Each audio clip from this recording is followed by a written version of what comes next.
आपल्यासोबत सदाभाऊ खोत आहेत आणि आज शरद पवार जे आहेत ते मार्कडवाडी या ठिकाणी गेलेले आहेत। सदाभाऊ, कसं बघता ईव्हीएमचं आंदोलन मोठ्या प्रमाणात सुरू झालं आहे? पवार साहेबांना फेक नेरेटिव्ह या महाराष्ट्रामध्ये पसरवायचा आहे आणि हा त्यांचा गोरखधंदा आहे। पवार साहेब कधी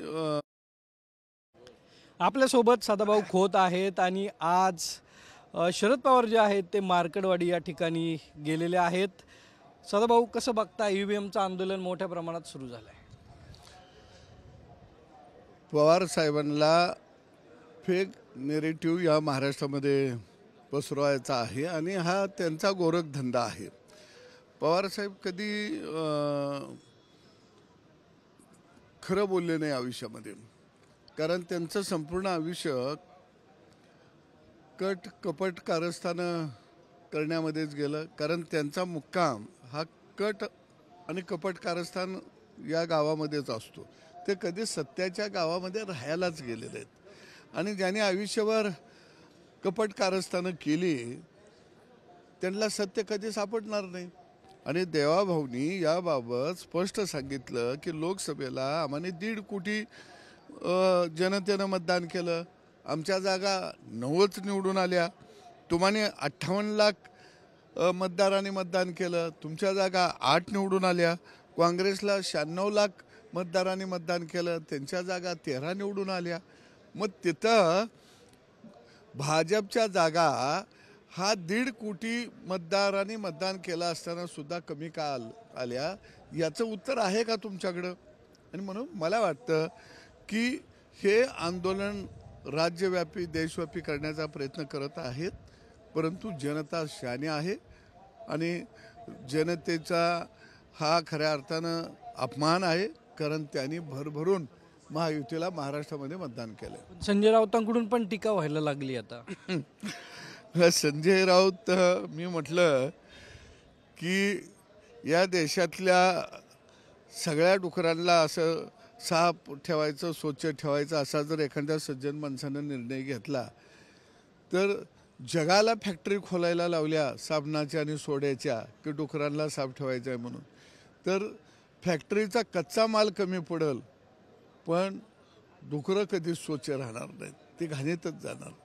त्यामुळे संजय राऊतला रोज साबण लावा, शॅम्पू लावा, हे डुकरागत घाणीतच जाणार, कारण त्याची वस्ती तिथं आहे। आपण जर बघितलं मंत्रिमंडळ विस्तार कधी होईल? नाही, आता तुमच्याच माध्यमातून कळतंय 13 तारखेला आहे। सगळे आमदार बी तिकडं डोळं लावून बसली ती। शपथविधी झाल्यावर कुणाला म्हणायचं गरज नाही मतदारसंघात जावा, सगळं गडी इथंच आमदार आहेत। आता कसं आहे की 240 मध्ये 40 जणांचं भाग्य उजाळणार आहे, आता ते नेतृत्व ठरवतील। सदाभाऊला पुन्हा संधी काय, आम्ही घटक पक्ष छोटा आहे, आम्ही विस्थापितांची बाजू घेऊन लढतो।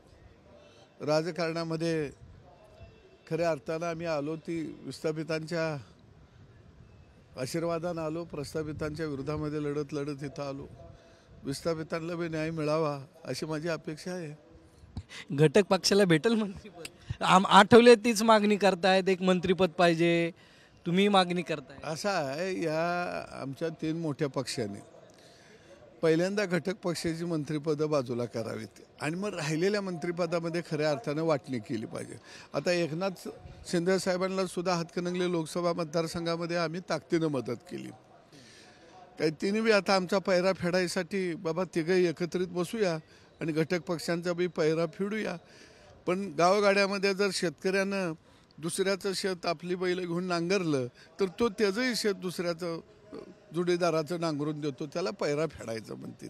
आता बघूया एकनाथ शिंदे साहेब हे काय पैरा फेडतील का, नाही फेडला तर ठीक आहे, बैल इकून टाकायची आणि आपलं गप बसायचं।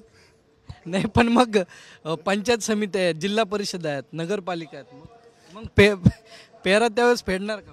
नाही, ते पंचायत समिती, जिल्हा परिषद तिथला कार्यकर्ता त्याच्या ताकदीवर संबंधावरती निवडणूक लढवत असतो। पैरा खरा विधानसभेला आणि लोकसभेला होत असतो। काय पण हिने बाबा दुसऱ्यांदा बी आपला नांगूर वाढायला आलं या, शेत नांगरून दिलंय, पेरून दिलं या, त्याचं बी शेतात थोड्या 2 सऱ्या नांगरल्या पाहिजे त्या. आता ही भावना ठेवली तर घटक पक्ष पण बैल विकले पेरा होणारच नाही. नाही. आता आम्ही जर हे पैराज फेडणार नसतील तर बैल ठेवायची कशाला, विकून टाकायची. नक्की मोठी आशा जी आहे ती सदाभाऊ खोत यांना आहे. त्यामुळे आता मंत्रिमंडळ विस्तारात सदाभाऊंचा नंबर लागतोय का हे पाहणं महत्त्वाचं ठरणार आहे. कॅमेरामॅन आदर्श कटकेसह सागरावर, साम टीव्ही, मुंबई. देश विदेशातील प्रत्येक घडामोडींचे लाईव्ह अपडेट मिळवण्यासाठी आता साम टीव्हीच्या सर्व सोशल मीडिया प्लॅटफॉर्मला लाईक, फॉलो आणि सबस्क्राईब करा. तसंच सर्व नोटिफिकेशनसाठी बेल आयकॉन प्रेस करायला विसरू नका.